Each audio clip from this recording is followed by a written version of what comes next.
Hello, everyone. Welcome to the Study in Study Abroad webinar series. Thank you for joining us today. We are pleased to host this session, Build Your Future Career in Accounting, Accountability, and Sustainability in collaboration with the University of Bristol Business School. The business school is led by industry experts who provide the skill and knowledge needed to excel in your career. Bristol is internationally respected for its exceptional teaching, world-class facilities, and high-achieving students. We are honored to have Gabrielle Osborne, School International Officer, and Stuart, Professor of Accounting with us. They will introduce us to the business school and share what student life is like in Bristol. The session will highlight the MSc Accounting, Accountability, Sustainability program, and include a tester lecture from Professor Copper. After the presentation, there will be a dedicated Q&A session where professor will address your question on studying at Bristol. So please get ready to be inspired, and let's dive into what makes University of Bristol an excellent choice for your academic journey. Without further delay, I'll now hand it over to Gabrielle. Over to you, Gabrielle. Thank you so much, Rahul. Let me just quickly share my screen so we can have the slides.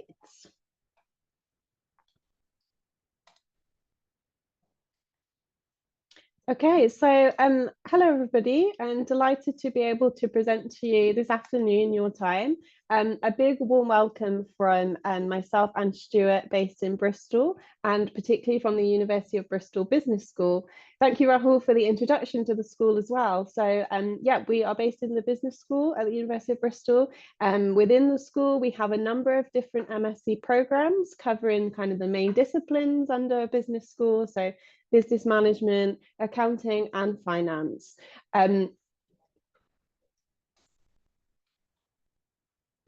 So just to introduce a little bit about the city and also the university. So some of you may be familiar with Bristol as a location within the UK, but for those of you who aren't, here is the map to show where we are. So as you can see, we're located in the southwest of England in the United Kingdom. We are around an hour and a half, hour 45 minutes by train to London, the capital city. So really accessible via public transport. We're also really fortunate to have some lovely countryside surrounding us. Bristol is a very green city.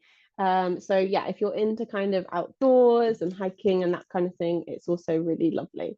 It's also very well connected to other parts of the UK, but also mainland Europe as well. So we're lucky to have an international airport serving us in Bristol, and you can take flights, direct flights to lots of destinations within the UK. Bristol as a city is very international focused and very diverse. So as you can see on the screen here, we have around 90 languages spoken in the city. So there's lots of different people from different backgrounds, which really feeds into the feel of the city, which is lovely. And this is all, of course, reflected in the different religions that are practiced within the city as well. And of course, very importantly, the food that you can find in the city. Bristol is a really kind of foodie-based city. Lots of different restaurants, lots of different type of cuisines, and also reflected in the shops and the supermarkets you can find within the city as well. So yeah, if you do choose to come to Bristol, hopefully you'll be able to feel really at home kind of in our city. I just wanted to also share just a few slides and a few pictures of our city as well, so you can get a feel for what it may look like. Obviously, these are all taken on a very lovely sunny day. You'll notice that two of them are featuring our river, so our harbour side area. So this is quite a focal point of the city. There's lots of amenities around here, so lots of shops and bars, restaurants, cafes. Really lovely area for students, but also for locals within the city as well. So this is a very popular spot with our students to kind of spend time, particularly in the summer when the weather is good. It's a really lovely sunny day here today in Bristol. The picture on the top left there is of Cabot Tower. So this is located really close to the campus area in a park called Brandon Hill Park. This tower is amazing. You can climb up to the top and you can take in 360 views across the city. So this is a really nice kind of area, again, where our students like to spend some downtime and relax in between their studies. So I also just wanted to kind of give you a little taste of where our campus sits within the city. So how we describe Bristol is a campus in the heart of our city. So it's kind of like the best of both worlds, really. It's kind of got a campus feel in the way that the majority of our buildings are kind of nestled together. But we have all the benefits of being right in the city centre. So you're going to be able to easily access the city centre, either by walking or cycling or public transport as well. And it's very walkable. You can easily walk between kind of the different areas where you might need to be for your lectures or seminars, and also social spaces, study spaces, that kind of thing. As you can hopefully tell by the picture on the screen as well, we have some really beautiful buildings as part of our campus, but also our wider city. So the campus is in an area called Clifton, got lots of like lovely period Georgian buildings which make up the area, and it's a really lovely place to be. So I'll hand over to Stuart now, who's going to talk through the taster lecture, focus particularly on our MSc Accounting, Accountability and Sustainability. Well, thank you both Gabrielle and Rahul for introducing today's session, and thank you to everybody that's attending. So I'd like to first introduce myself. So my name is Professor Stuart Cooper. I've been at the University of Bristol now for about 12 years and been an academic for about 30 years. And previous to that, I qualified as a Chartered Accountant of England and Wales a long time ago, let's just say that. So before I became an academic. So since I've been an academic, as I say, I've been an academic for about 30 years. I've had a really strong passion for the role that accounting plays in our societies, and particularly over time, more and more interested in how accounting can provide information around accountability and sustainability. And one of the things I want to do today is just introduce you to what I mean by those terms and sort of understand a bit of the ethos of the new program that I'm talking about today. So I'll start by giving a brief overview of the new program, MSc Accounting, Accountability and Sustainability. And then I will give a very brief taster lecture, sort of linked to obviously the topic of the MSc program, but very introductory, because our expectation is that people won't necessarily have studied already a lot about accountability and sustainability, although they will have studied about accounting. And as Rahul said, we'll have some time for questions and answers at the end, which I'll be happy to do my very best to answer them to the best of my ability. But it's very exciting to introduce this program to you, and I should just acknowledge I've been working on this program with my colleague Jeremy Morales, and together we've been working on the program to try and make it as interesting but also as relevant as possible to the way that the accounting profession is moving. So next slide, please, Gabrielle. So as I've already mentioned, this will be a new program that's being launched for next academic year, so starting this September and onwards. And what we're looking to do with the program is to build on students' existing accounting knowledge, but then take a closer look and develop more skills in the area of sustainability, accounting and accountability. So the students that join the program will have already studied more traditional accounting topics, such as financial accounting or financial reporting, it might be called, and management accounting. And so we would expect your students to already have knowledge of those techniques that help us build up financial accounts or help management make decisions based on accounting information. But what we would anticipate is that many students won't have then had more exposure to particular accounting techniques related to accounting for sustainability and particular information about accountability. So that's kind of at the very heart of the program. And one of the things that we're keen on making sure that students who study this program will benefit from is understanding the research that's been undertaken in this area. And this is something that over my academic career has changed a lot. So when I first joined academia, as I say, a long time ago, there was very limited research thinking about how companies maybe more accountable, or maybe looking at how they impact on sustainability issues.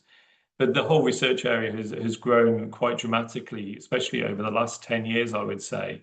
And so there's a huge area now of academics looking at sustainability and how we account for that. And both myself and Jeremy have had a very long-standing engagement with that research, and similarly with our other colleagues at Bristol too.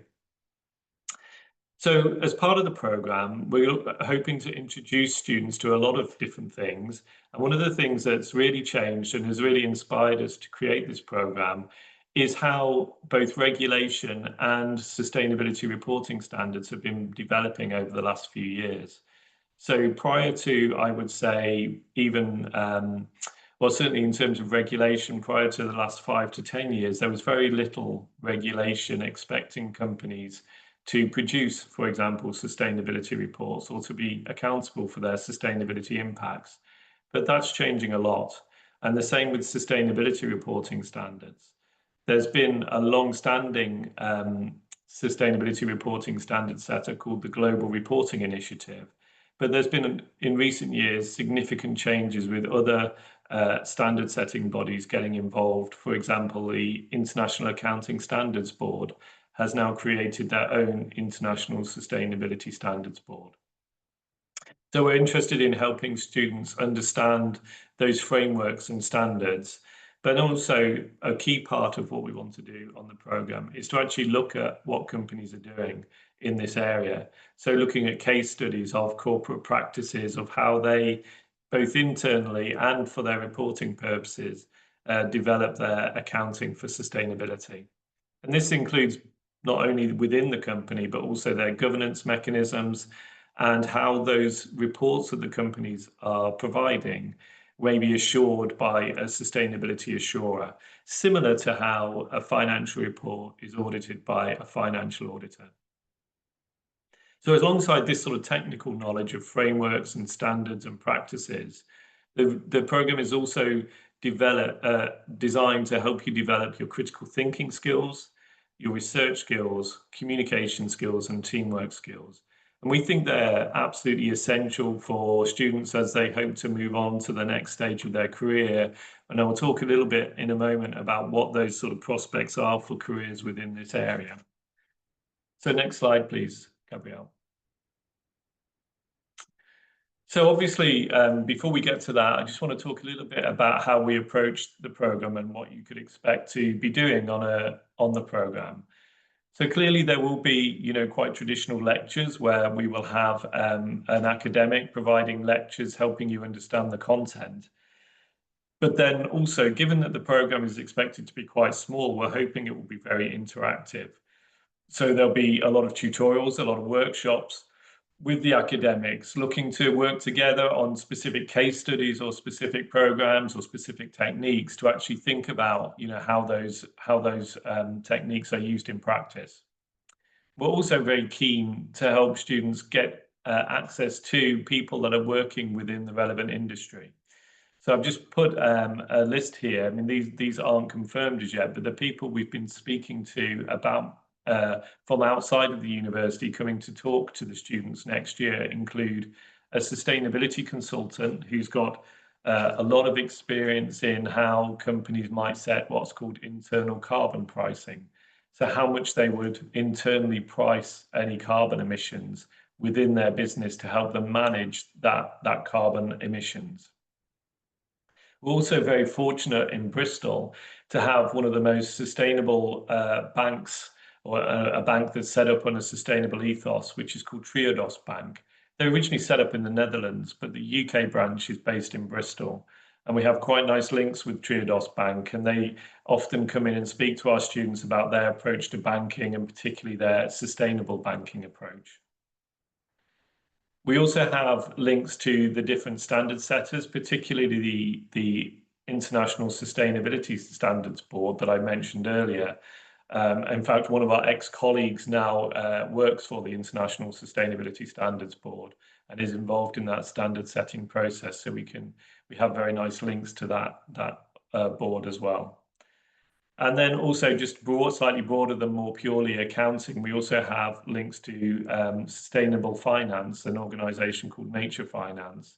I'm one of the chief executive officers there, and we're hoping that he will be coming to do a guest lecture early in the new academic year. And I've mentioned it already, but sustainability assurance is one of the aspects of the new programme. And one of the things that we'll look at shortly is the big four accounting firms and how they are developing their own skills in this area. So next slide, please, Gabrielle. So one of the things that, has inspired us to create this program is the idea that, in the modern world, sustainability issues are constituting a grand challenge to all organisations. And certainly from our perspective, from our research, from our own thinking, we see that accountants and accounting have an important role to play if we're to reach a more sustainable future. So what do we mean by sustainable? Well, obviously one way to think about that is through the United Nations Sustainable Development Goals, where they've created 17 goals that they hope will be achieved by 2030, covering all sorts of areas. But, on this slide, I've just picked out 2 environmental concerns related to climate change and biodiversity, but also to be very clear that alongside those environmental concerns, to be sustainable, we're also very interested in social issues and how a company performs for its employees, for the local communities who are in the areas where they're working, and for example, human rights as well, and how these all require accounting and accountability practices to help organisations manage those, and corporate governance mechanisms too. So I think I already noticed in the chat, one of the questions was around what sorts of employability and interesting areas that students could move on to. So if we look at the way that this landscape is changing and the way that accounting is changing, we think there's going to be a very strong interest in students from this programme, but with potential careers in the following areas.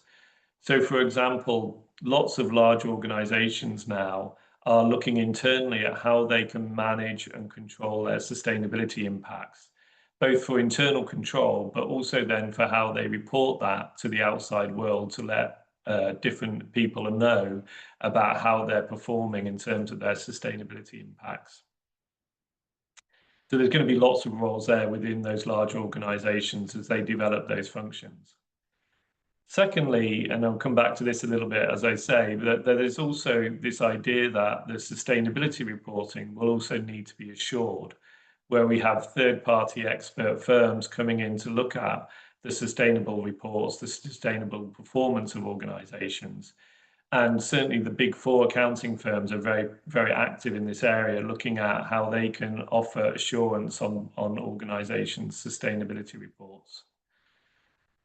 We then also have a large area of sustainable consulting, so sustainability consulting services offered by both more traditional management consultants, but also organisations that have been developed maybe more from environmental consulting in the past. So for example, one of them very largest in the UK is called ERM, offers lots of interesting insights into sustainability practices and offers consulting in those areas, again, both to do with both reporting and how organisations actually manage their performance in this area. And it may be that a small number of students might be inspired from the research aspect of the programme to think about furthering their studies towards PhD study. Certainly at Bristol, we have quite a strong tradition of a small number, again, of master's students going on to think about PhD study and furthering their own career, maybe perhaps becoming academics in the long run. Okay, yeah, thanks. Next slide, please, Gabrielle. So one of the things I want to sort of cover in this taster lecture is to explain how it's not just, as I say, the program may well be research-led, but it's not just an academic idea. This is already happening in practice. So on this slide, I just wanted to highlight some of the key accounting professional bodies that we have that are very important within the UK and what they're saying about sustainability within their own particular way of thinking about what their members and what accounting needs to do. So the first one is by the Institute of Chartered Accountants of England and Wales. As I say, many, many years ago, I qualified as a member of the Institute of Chartered Accountants in England and Wales. And I would say at that time, when I qualified, there was no mention of sustainability as part of the professional accounting body's practice.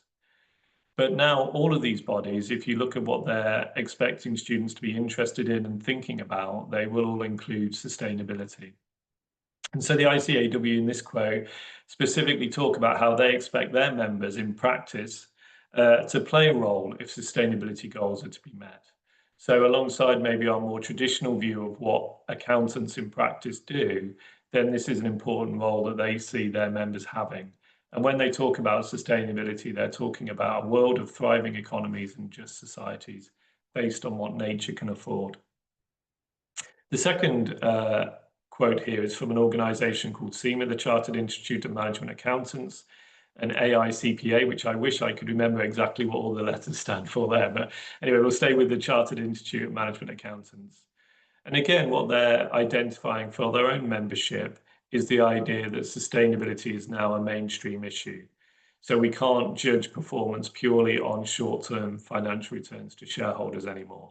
And actually, finance professionals, and by that they mean accounting professionals, also need to think about sustainability in their roles, think about how they can help organizations make better decisions on the decisions they're making that impact the society and environment. And ACCA, the global body that's also a very large global presence in terms of a professional accounting body, also recognise that the inclusion of sustainability and environmental issues is crucially important, and they do this through their own qualification as well, and what they would expect somebody qualifying as an ACA to be able to understand, and thinking about the future there for what it is. Okay, next slide, please.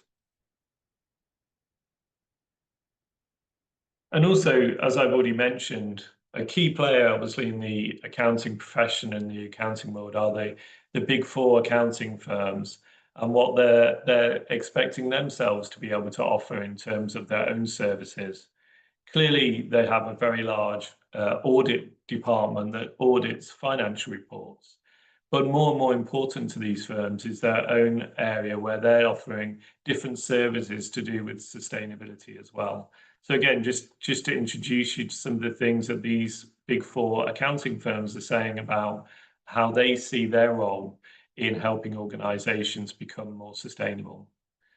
So we start with PricewaterhouseCoopers, PwC, who talk about how they believe that business has an important role to play in driving and enabling systemic change.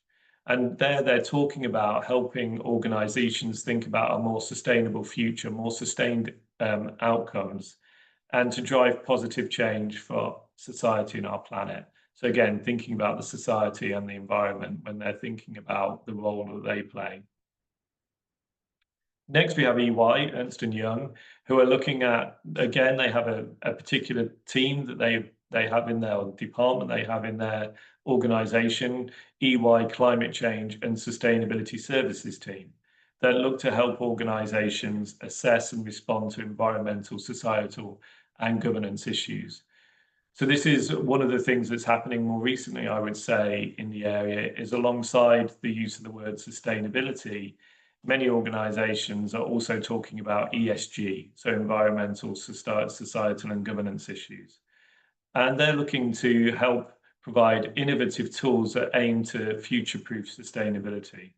So two things there is, again, one of the things that's exciting about this area is that we're looking to use some traditional knowledge and basis of accounting tools. So accountants are really good at measuring things, at managing things, at valuing things, being very good at making reports and presenting information to help decision makers. But there's this acknowledgement that we actually need to develop the tools in a slightly different way to make them more appropriate to deal with sustainability issues. So thinking about innovative tools, for example, we now see more and more organizations talking about developing life cycle costing as opposed to other types of costing that maybe are more prevalent in the past, more traditional costing tools. So this idea that we need to innovate and to think about new ways of being an accountant, new tools and techniques we need to use is an important part of it. Next slide, please. So we also, to be fair, I've got a quote from each of the big four, so I didn't want to highlight just a couple of them. So we then have KPMG, who are one of the big four firms. And again, they're talking about how their organization looks to help organizations on their sustainability journey, and looking at how they can help organizations achieve their goals in terms of sustainability. And I suppose one of the things that's coming out from these slides, and you'll see in the final slide as well, is how one of the things that's changing is how that as accounting tries to think about sustainability issues, how it needs to be more future focused and how it needs to think more about the long term. So I suppose one of the criticisms of accounting in the past has it's tended to be relatively short-term thinking and relatively backward looking. And whereas when we think about sustainability and how we might want to make decisions that are more sustainable, then we need to think about how accounting could be more focused on the future and more able to cope with a longer term horizon, a longer term time horizon. So as I say there in the KPMG quote, thinking about how businesses can think about the long-term future for their strategy and for their goals. And finally, Deloitte, again, looking to help organizations embed sustainability within their own practices. So as experts in the area of operations and disclosure and regulatory requirements, these big four firms are looking for employees, people that can work within these big four firms that can help offer these services. Excuse me. So helping organizations embed sustainability into their operations, for example. So to link this back to our program, thinking about how in our program we can get students to think about the ways in which organizations can embed sustainability into their operations. So I'm just going to have a sip of water. With this idea of together building more vibrant economies that are sustainable for the long term into the future as well. Thanks, Gabrielle. Can I have the next slide, please? So what does this mean for actual practice that's happening within organizations at the moment? Well, one way we can sort of track what's happening is that for the last 30 years or so, the big four firm KPMG have been doing regular surveys of sustainability reporting and how companies are or are not engaging with sustainability over time. So this slide was from their 2022 report, where they're looking at the trends in sustainability reporting across the globe. So the higher line, the lighter blue line, is the trend within the global 250 companies. So what that line is showing us that from about the late 1990s, about 1999, through to about 2010, there was a very sharp incline in these very largest firms developing their sustainability reporting, such that the vast majority of those largest firms were engaging in sustainability reporting by about 2011. And that's remained very constant over the last decade or so, with the vast majority of those very largest global firms providing sustainability reporting. It just ties back into what I was saying about the opportunities there will be to work within firms. These large organizations have sustainability reporting teams that need people with skills that can help them develop their own reporting and provide valuable information. And then also the slightly darker line, the lower line, looks at the top 100 companies in a different number of countries across time. So in the most recent reports, this is the 79% reported there is 79% of the largest 100 firms across 56 different countries, and the extent to which those companies are also providing sustainability reporting. And the line isn't probably quite a fair reflection, because I think if we go back to the very first survey, I think they only looked at about 13 countries that year. So they've been adding more countries to the countries that they're including in this survey over time. But hopefully you can see again a very clear incline over time in terms of how more and more companies are also providing sustainability reports. So effectively 79% of over 5,000 firms are now producing sustainability reporting information over time. Next slide, please, Gabrielle. And also to think a little bit about how that might vary across the globe when we're thinking about, well, where is this happening? It might be, I don't know what your sort of own assumptions might have been about this, but what we can see from this slide is that actually, you know, there's big levels of sustainability reporting across most regions of the world.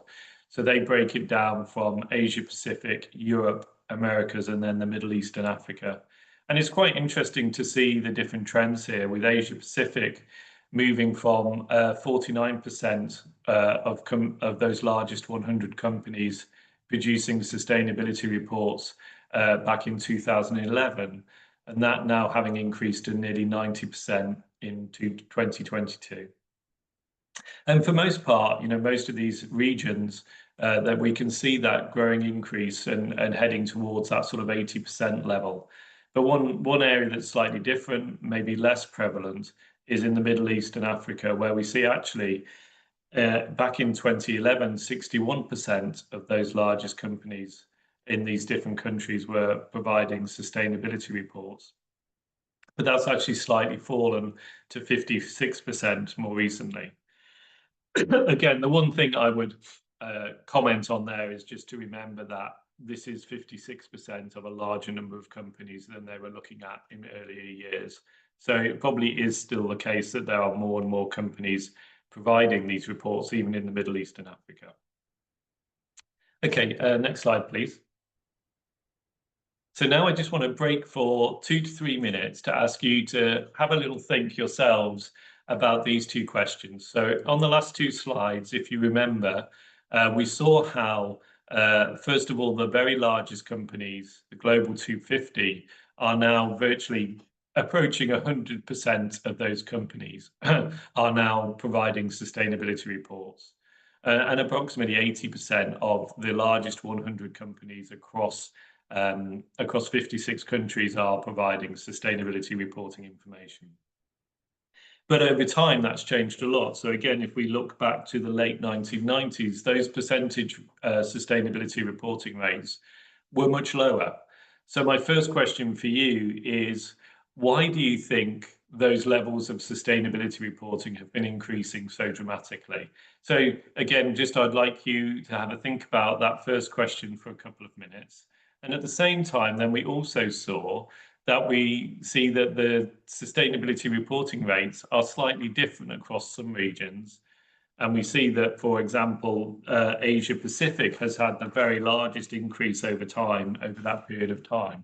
So why do you think it might be that some regions are reporting slightly higher rates or have increased their rates more dramatically than other regions? So I'm going to be quiet now for a couple of minutes. And I think Rahul has suggested that you are able to make some suggestions in the chat for me that then we can talk about in 2 or 3 minutes' time. So I'll be quiet now for 2 to 3 minutes and give you a little bit of thinking time, and then we'll come back together to discuss what you've put in the chat.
Okay, I'm looking at the chat. I'm not seeing many comments yet, so please, I give you another minute just to even if it's just a word or two would be great, just to help us think about this. As I say, this is one of the ways that we like the program to work, is for it to be interactive, to get your thoughts as well, and we can learn from each other. So any thoughts you may have would be great.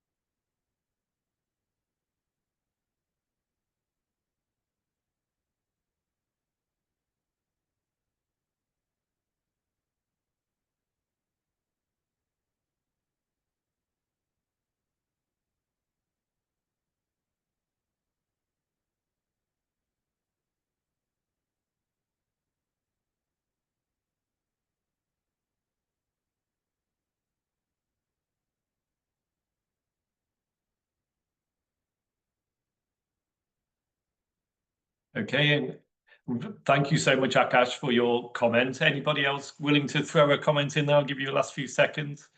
But really appreciate that engagement from Akash. Thank you so much for putting that in the chat.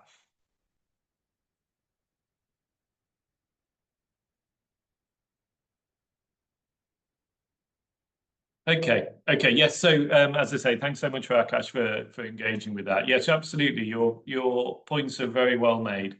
So there does appear to be a growing pressure on organisations to be transparent about their environmental and social impact. And I think you're right. You highlight some of the key players that are playing a role here. So you mentioned governments, investors, and even the public expecting different people. I mean, to that, I would also add that we have pressure from, for example, in the supply chain. So if you're a supplier across the supply chain, you might have an organization that you supply to expecting you to provide sustainability reporting information so that they're aware of what's happening in their supply chain. I would also add to that, was kind of covered by the public, but also local communities and where organizations are operating, having more and more of a voice about what's expected of that company operating in their environment as well. That's really great, thank you. Just thinking a little bit about the second question. I know we haven't got too much time, but just thinking a little bit about the second question. Clearly, one of the reasons why the reports might vary could be related to that, in that in some countries, there might be more or less pressure or acceptance from governments, investors, or the public as to what the necessity of sustainability reporting. I mean, interestingly, if we look at the most recent report from KPMG, they do give some more detailed statistics on country by country levels of reporting. And so, for example, obviously I'm based in the UK, and in the UK, there's a 98% rate of reporting. And I'm obviously aware very much in the UK about the UK government's position on sustainability, and particularly climate change, driving a lot of action, and also quite a healthy and large ethical investment program that's also suggesting that many investors, by no means all, but many investors in the UK are very interested in this area. It's also true that some countries, there's 100% reporting. So, for example, I'm going to pick on Japan and Singapore, they find 100%, and South Africa. And to some extent, governments have required that. There is some regulation requiring companies to do sustainability reporting in those areas. And so you see a very different, it kind of has to be 100% because there's that pressure to do it. Whereas, the lowest reported percentage is in Venezuela, where only 10% of the companies were providing sustainability reporting information. And one of the things that's been suggested, and that we will talk about on the program, is how some companies may just be copying their peers when they produce a sustainability report. So they may see that one of the leading organizations in their industry produces a sustainability report, and they're not too sure of the benefits of that, but they're sort of open to thinking there must be some value in it. So they may think, okay, so for example, you might say that, I don't know, let's say British Petroleum produce a sustainability report, so Shell feel the need to produce a sustainability report because one of their prime competitors has done that. Next slide, please, Gabrielle. So one of the other key words, I suppose, in the title of the program, but that runs through the program is this idea of accountability as well, and what we mean by accountability. So when I'm thinking about accountability, I often go back to these very early quotes where these are defining what accountability is. And according to Roberts and Scapins, way back in go back to that previous slide, please. We're still back in 1985, still talking about how accountability talks about this idea of giving and demanding of reasons of conduct. So to be accountable, somebody is requiring you to provide an account and you are feeling the need to be accountable to them. And that could be in very formal or non-formal situations. For example, I don't know, a very non-formal situation might be when my son comes home from school, I might ask him, you know, how did your day go at school? Did your lessons go well? And he might feel the need to give me an answer and say, yeah, it went well, or it was rubbish, or it's boring, or whatever he might want to say about that. So it could be, you know, accountability could be thought of as very informal. Clearly, what we're interested in more on this program is very formal, more formal forms of accountability. This idea that within our societies, certain people have the right to make demands of others to supply information. And that's sort of what Lachlan is saying in the second quote there. So a principal demanding information from an agent. We can move on to the next slide, please. So just to sort of put that in a little bit of a model, or they call it a simple model of accountability. Gray, Adams and Owens create this simple model where we can see that the first thing to say about this is that accountability is a relational thing. It's where there's a relationship between somebody giving an account and somebody receiving an account. So the accountor will provide information about what they've been doing, their actions, to discharge their accountability. And that will be provided to the accountee, the person receiving the account. But it doesn't just stop there. Then if the accountee is doing their role properly, they will have an opportunity to give instructions back to the accountor about what they expect that person to do. So I could say to my son, I think you should work harder, or I think you should be kinder to the teacher, or whatever it might be. I could say, you know, I think you need to do things differently. Or we could reward the person providing the account. If we think they're doing a really good job, we could give them some sort of reward that gives them a benefit from their good work that they've been doing.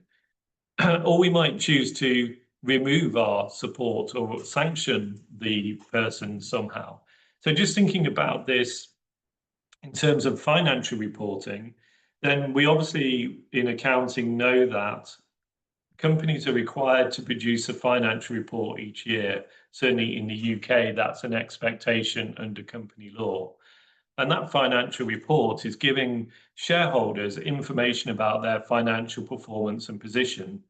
So the company, the executive directors of the company are providing a report that gives information about how they've performed and the financial position of their firm. And they provide that to the shareholders. And the shareholders receive that information, and then they can do a number of things. They can attend the annual general meeting, and they can give instructions or create resolutions for the management, the executive, about what actions they feel they should be doing. They could reward the management. They say, you're doing an amazing job. We think you should have higher pay.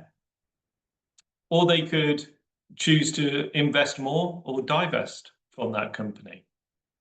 And the idea here is that as that process is ongoing, what will happen over time is the actions of the person providing the account will change. So they will internalize these expectations and they will change what they're doing. Next slide, please, Gabrielle.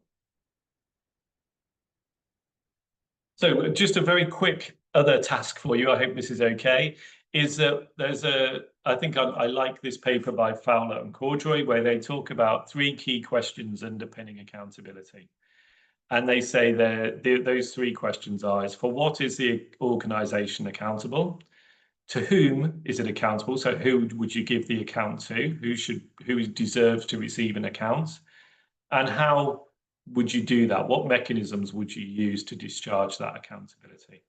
So again, I'm going to ask just for a couple of minutes now to ask you to think about those questions, but specifically if we think about them for a company that's listed on a stock exchange, who do you think that company should be accountable to? For what should they be accountable for, and how should they provide that accountability? So again, please feel free to add things into the chat, and we'll come back and talk about it in a couple of minutes' time.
Okay, just another minute, but it would be great if somebody offers some ideas. It'd be really helpful, but I'll give you one more minute.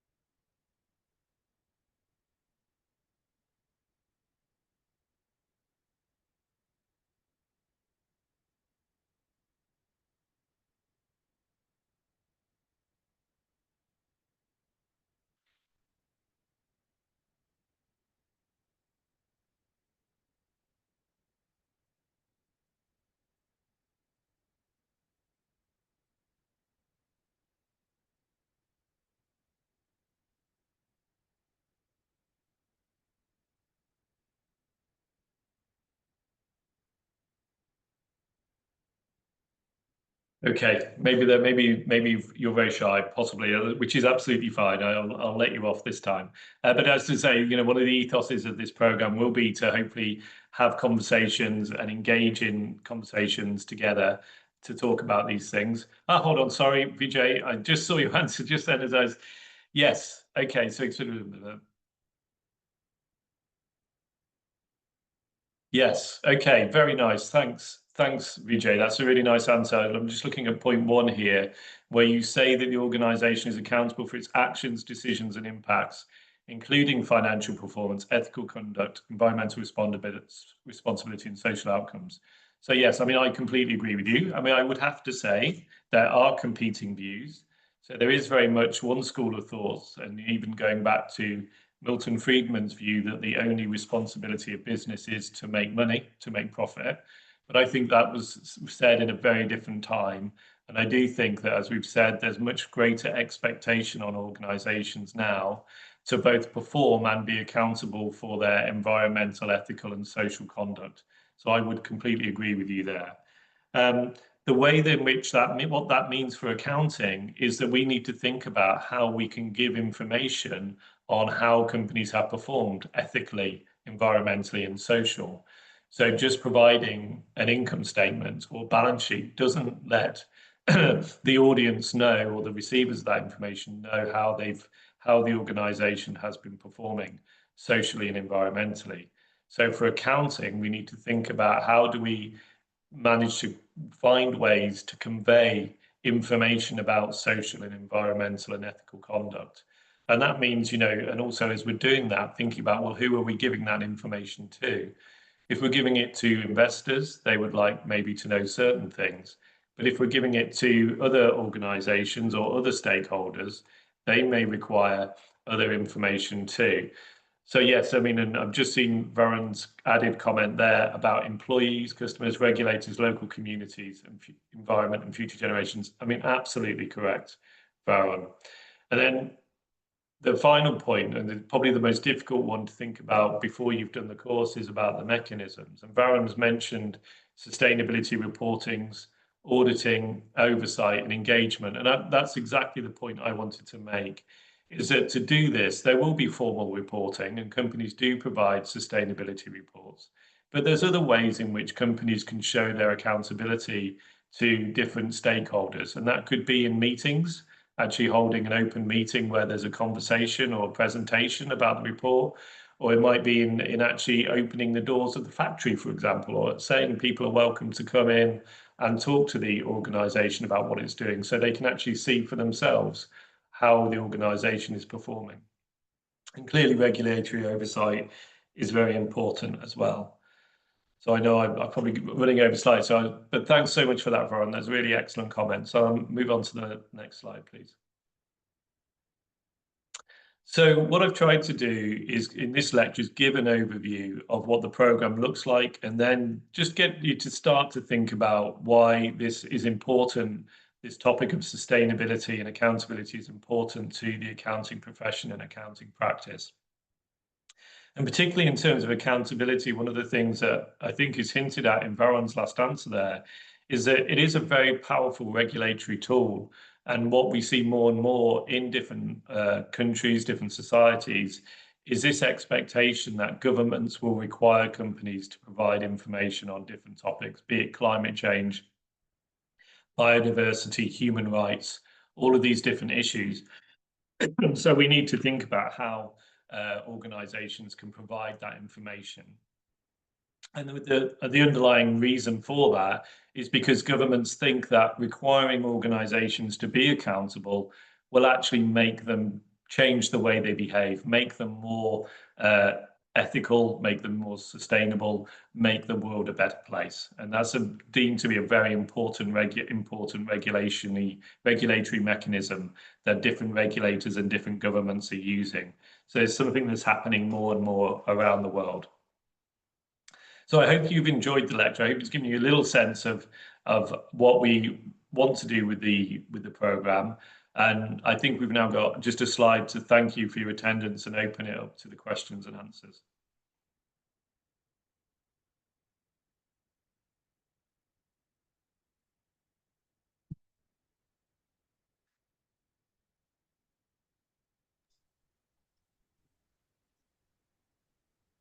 Thank you, Stuart. Thank you for the insightful presentation and the tester lecture. Now it's time for Q&A. So I'll be reading out the questions from the chat box that the students have shared with us, and you can answer them accordingly. What career support is available for students on this program? First question is from Archana Sharma. Shall I take this one, Stuart? I mean, so of course there will be career support and guidance from the academic community. So Stuart and his colleague Jeremy, who run this particular program. I guess just to say more widely as well, we do have at the university our careers service, which are a very comprehensive team, dedicated international team members as well, so to support our international community. But furthermore, we also have a couple of colleagues who are faculty employability advisors, and they work specifically in our business school. So they are dedicated team members who solely work to support our business school students with career advice, support, guidance, interview practice, connecting with kind of industry as well. So I would say there's lots of career support, and I would definitely recommend if you come to Bristol to engage with it as early as possible throughout that year to get the most out of the resources and the knowledge that they have, because they are a very knowledgeable team. She's also asked, what are the career prospects after this degree? So maybe I can just to reiterate what I said on one of the slides there, is basically what we're envisaging for students that undertake this degree is that they'll be looking at opportunities within large accounting firms, perhaps in their sustainability assurance team, within large organizations, perhaps within their sustainability reporting team, so helping to prepare sustainability reporting information, or within the organization more generally, about how they develop their internal controls and management accounting systems to help them manage sustainability issues. But there's also very much an area towards thinking about sustainability consultants. There's a large area of both environmental and more specifically sustainability consulting firms that are there to help advise firms on their sustainability ways they're managing sustainability. And as I say, maybe perhaps a small cohort of students may be interested after doing the master's program to think about further PhD study and interest in academia. But yeah, that would be a small element. Okay. So the third question is from Ankit. He says, what makes the Bristol MSc Accounting, Accountability and Sustainability unique? So I think what makes this program unique is that it is the first, as far as we're aware, that does bring together students that already have some more general accounting knowledge from their undergraduate degree, and then gives them this extra specialism, which we think is unique. I mean, as far as we're aware, we did know that there was one other university that was thinking of launching a program like that, but I don't think they've managed to do it this year. So as far as we're aware, this is certainly the first UK-based program that brings these different ideas together to really give a focus on accountability and sustainability to those accounting students that have already done some study in accounting. And it's to try and target that whole area that's growing so quickly, where this ideas of sustainability reporting and sustainability assurance and organizations needing to think about their sustainability impacts is growing so quickly. There's going to be a real need for students that have learned about that within the real world. Great, thank you very much. So Ayush Aroda asked, how much is the tuition fee for the program? Yeah, so maybe I can take that one, Rahul. So for entry 25-26, it's currently £33,000 for the year. What I will do is in the chat, I will link to the course webpage, because that has kind of all the details on this particular course, which may be helpful. I'd also just like to note that there is scholarship support available to apply for. So we have our flagship Think Big, Think Big scholarship, and particular awards under our business school. Unfortunately, for the 25-26 cycle, because that cycle is almost closed now, the Think Big scholarships and all awards have been allocated. However, they will reinstate again for the 26-27 cycle, which may be when most of you may be considering study anyway. Just to highlight that those are the fees, but there are scholarships and other means of funding available to apply for. And I will just put the link in the chat now to this particular course webpage for everyone to have a look at. Thank you so much, Gabrielle. So other questions from Arpit. He says, what kind of practical experience does the course offer? Yeah, so I mean, one of the ways in which we're bringing in practice is through the guest lectures that I referred to. So bringing in people from practice that have specific knowledge of how they're developing their practice to do these things. We're also going to be looking at, for example, I'll just give one example. We look in detail at how companies account for their climate change impacts. So we look at the actual practice of, well, what does that mean? How would a company, say, account for their climate change impact? So how is that done? What does it mean to create carbon emission data? How is that done? How do we account for that sort of information? So bringing in both practical experience from guest speakers, bringing in our own expertise from the research and the case studies that we've done, and then bringing that together into more practical tools as well as theoretical tools as to how we approach ways of accounting. As I say, for a good example is how we account for climate change and what does that mean? How would we do that? Okay, so I have covered all the questions from the chat box. Thank you for answering all the questions so well. Would you like to share any final words?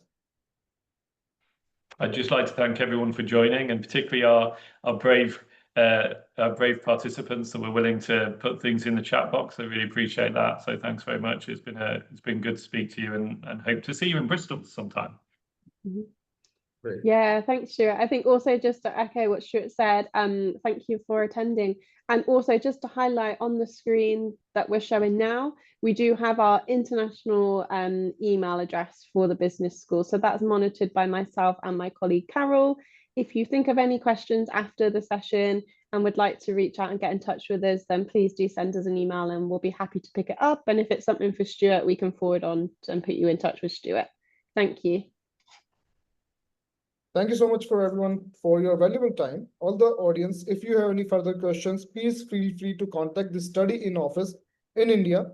For more updates, do follow us on our social media handles. Bye-bye. Take care.